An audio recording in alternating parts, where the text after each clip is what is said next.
Hey guys, welcome back to my channel. To my Muslim brothers and sisters, Assalamu alaikum, Ramadan Mubarak, may Allah accept all our ibadah. In today's video, I want to share with you 10 important things that I think every international student in Turkey must know or must do. Thankfully, this is my 5th year in Turkey as a student, and most of the things I'm about to share with you today are things that I have picked up with time. So some of them are from experience, some of them are from my interactions with several people, PhD students, master students, undergraduate students, and some of them are just basic knowledge you learn from the internet or things you just realize as time goes on.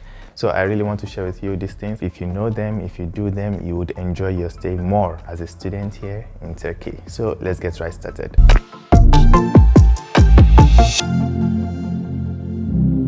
Number one, get a medical checkup. Look, if you have good health, then every other thing can come after. If you are a private student, you have the health insurance and you know how much it costs you to get that for your Ikamet, so please make use of it, especially with the changing weathers and all that. So we may not know when some things are creeping in, and when they become big, the health insurance may not be able to cover it, so please use that advantage to prevent any upcoming disease. Same thing for scholarship students. Your health insurance is free because it's sponsored by the scholarship. Sometimes if you go to the pharmacy, you can get discounts on the drugs you buy, so take advantage of that too and prevent any medical issue. May Allah continue to save us. May God continue to protect us. If you have good health, then every other thing can come after. All right. Number two, join WhatsApp and Telegram groups that share information or opportunities. Look, this is very, very important. If you want to really enjoy your stay here, then you need to get informed quickly. One of the biggest problems international students are facing here in Turkey is misinformation or lack of information.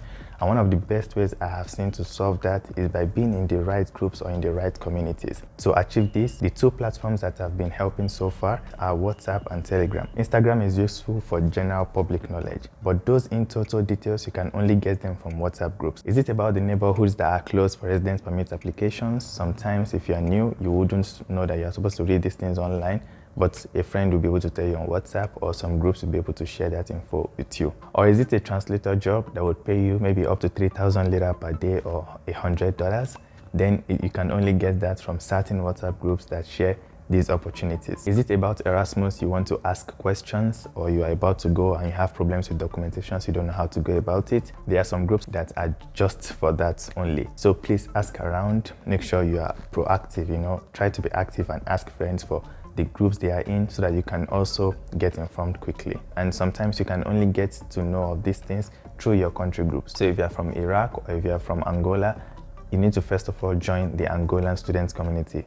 From there, you make connections that would lead you to other opportunities outside. In my last trip to Istanbul, I attended a fair. In that fair, they needed a certain number of translators. The organizers just sent it to a group that we need so number of translators speaking so languages, and this is the amount that will be paid. That is just an example of how things work.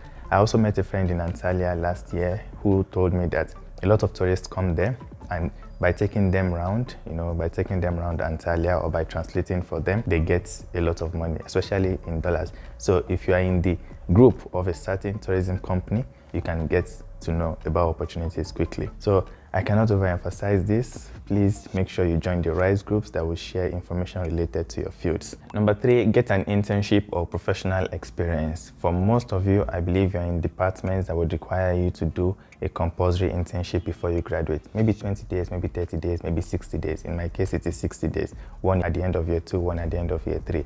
For others as well, I know maybe your department or faculties do not need you to do any compulsory internships.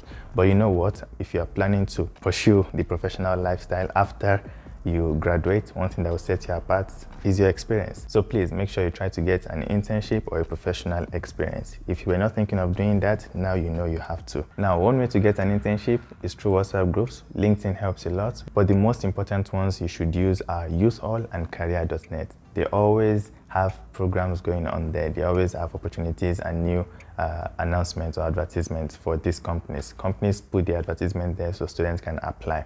So please make use of those. Number four, learn the Turkish language up to the A2 level at least. If you want to make things easy for yourself, then at least you should understand some basic Turkish. You should be able to speak. the moment you are not able to speak, you would feel disconnected, and there's this friction you would feel when moving around in the community. You would feel like you are an outsider, and it's not a nice feeling at all. So even if you are studying in English, I know most of you don't have to take the Turkish language course. It doesn't matter. Make sure you try to learn some Turkish. After you graduate, you never know where this Turkish language would be useful for you. But let's even forget about that. Let's focus on why you are here now. You have 4 years here. You don't want to make things hard for yourself by not learning the language. So just try to learn it up to the A2 level. You should be able to make sentences like, I am going there, I'm coming from there, I'm going here, I need this, I need that, I want this, I want that. You should be able to make such sentences easily so that at least you're able to save yourself from unnecessary situations. Number 5, take documentation seriously. This is another one I want to overemphasize if possible. Look, when it is time for you to renew your residence permit, don't wait till the last moment. Please apply as soon as possible. For new students that just came, there is this document you have to submit to your international student office. They call it Denklik in Turkish, which means equivalence document. So you need to get that from the Ministry of Education. However, in some universities, they may not tell you the deadline to submit that document, and some of you may be well into your first semesters or second semesters before you even realize that you have not submitted that document or you haven't gotten them yet. And then, before you know it, maybe, God help us, the school will just tell you that your student status has been changed to passive because of missing documents, and then you start running helter-skelter. You don't know how to solve this problem. I have a friend who faced this problem. In fact, the school did not tell him anything. Directly, it came from Goch Diresi, the Ministry of Migration, that his Ikamet has been cancelled because his student status has now been passive for a while. So that was because he did not submit his equivalence documents. And that time it was COVID. So because of that, he could not get it from his country. And then it was a whole big issue. Anyways, what I'm trying to say is that please take documentation seriously until you have submitted everything, until you have confirmed. And if you're a new student, please try to find an old student or a senior student that speaks good English and good Turkish that can help you translate. Sometimes they say these things, they think they have told you everything, or you think you understood everything, and then before you know it, problem. So please make sure to avoid that. Number 6, visit at least 2 cities before you graduate. Istanbul is number 1. Choose any other one to visit. There are some things you can only learn through experience and sightseeing. So try to save up some money. It's actually very cheap to visit cities in Turkey. If you are not in Istanbul, try to visit Istanbul. If you are in Istanbul, try to visit 2 other cities. Learn more about the country, learn more about the cities, meet more people. Honestly, there are so many things you can learn from this that, how do I put it? Everyone's experience is different, and there are just so many things you can take away from that. Number 7, join foundations and organizations that operate in your field. Look, this one is very, very important. If you want to get the best out of your stay here in Turkey, you need to be part of a community that is doing something related to what you like. For example, if you're into technology, competitions, coding and all that, there are certain organizations that organize competitions, hackathons and so on. You need to be a part of them, you need to join them. If you're into things like international relations, UN, UNICEF or things like that, there are so many organizations for that already. And if you are into strategic thinking or debate or things like that, maybe there are a few organizations in this. I can only think of one here in Ankara. I'm sure there are so many in Istanbul, but in other cities there may be few.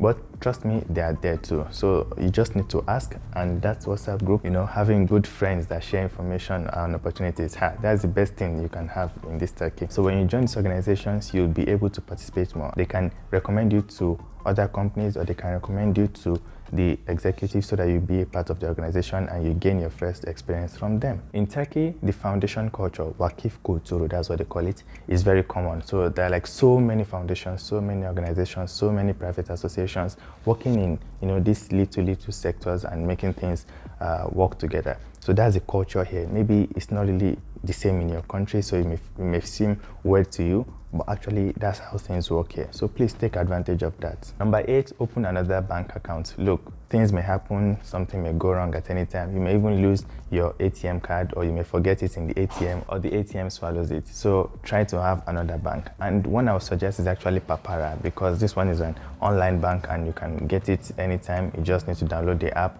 and you can have access to a virtual card, then you get your own card later. And then if you use it to spend money on certain things like YouTube Premium or Netflix or Trendyol, you get some percentage return into your account. And it's a very, very good way to have a card on your phone So maybe you forgot your card somewhere and you need to use a card, you can always use that app. So I recommend it. It's very good and I've been using it. Number 9, this one is very, very important. Always have your Ikamet with you. Always have your residence permit card with you. Please do not go anywhere without it. Even if you are just going to Beam down there or A101 or Shock to buy something, make sure you have it with you. It is very, very important. Save yourself from unnecessary situations. Save yourself from unnecessary problems. If you cannot carry your purse all around, you can put it behind your phone. Buy a jacket that is quite big so that you can put it behind it, just like you keep your Metro card behind your phone. All right, so these are my tips for you. Number 10, you'll find it in the comments below. So if you have any other things to add, please comment below. Thank you very much for watching. And if you like this video, kindly share it with friends, subscribe and like. Thank you very much once again. Assalamu alaikum.